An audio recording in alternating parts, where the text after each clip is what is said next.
Hello, my dear student. Today I am going to teach about the partnership. This is the first topic from your first chapter from 12th accountancy first book.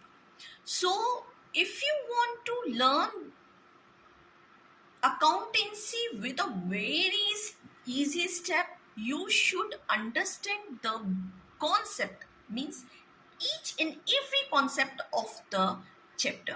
First of all, you have to understand. So without wasting our time, let's start. तो बच्चों, आज का विषय है meaning of partnership. क्या होता है partnership? हम इसे स्टेप बाय स्टेप समझेंगे और बहुत ही इजी लैंग्वेज में इसको हम समझने की कोशिश करते हैं. Partnership is defined by Indian partnership act 1932 section 4.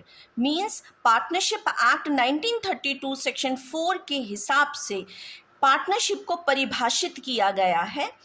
Partnership is the relation between person who have agreed to share the profit of the firm business carried on by all or any of them acting for all. इसका मतलब है कि partnership लोगों के बीच का वो संबंध है जिसमें लोग आपसी सहमति के साथ प्रॉफिट को शेयर करते हैं और ये व्यापार, ये बिजनेस जो है वो सभी के द्वारा चलाया जा सकता है या फिर सबके बिहाफ पे किसी एक के द्वारा चलाया जा सकता है.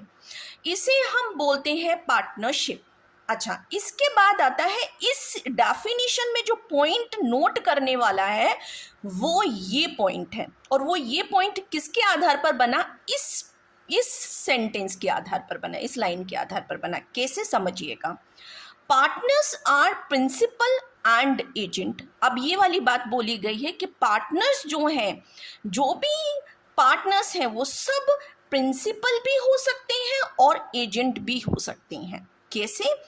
कैरीड ऑन बाय ऑल और any of them acting for all. मतलब कि ये व्यापार सबके द्वारा चलाया जाएगा या फिर इस व्यापार को सबके बिहाफ पे एक व्यक्ति चलाएगा. तो इस पॉइंट के आधार पर ये एक नोट पॉइंट मैंने बनाया है जिसमें लिखा हुआ है partners are principal and agent. इसके बाद बच्चों हम लोग समझेंगे कि पार्टनर कौन है. The person who have entered into a partnership with one another are individually called partners.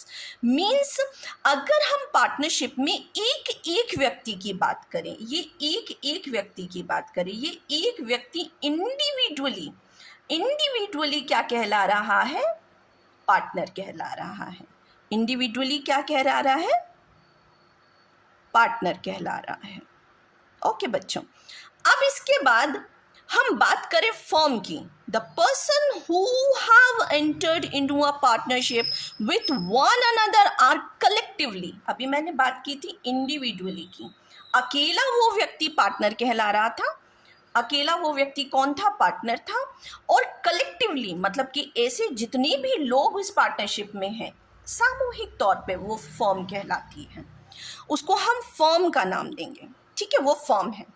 अब फर्म आखिर किसी न किसी नाम से तो चलेगी, उसका कुछ तो नाम होगा.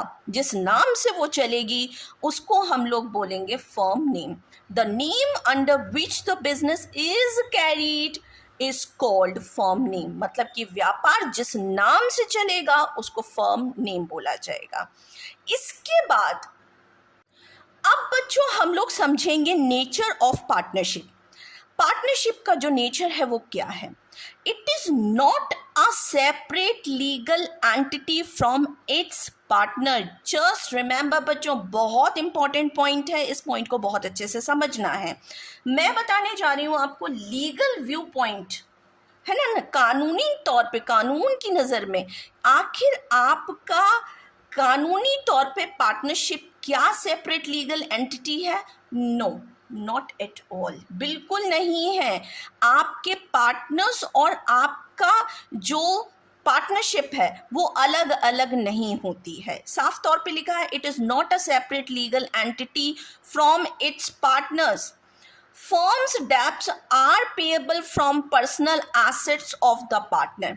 अगर फर्म के कोई डेब्ट्स क्रिएट हो गए हैं, कर्जे हो गए हैं और वो फर्म पे नहीं कर पा रही है, at that situation the personal assets of the partners आपको बेचने ही पड़ेंगे।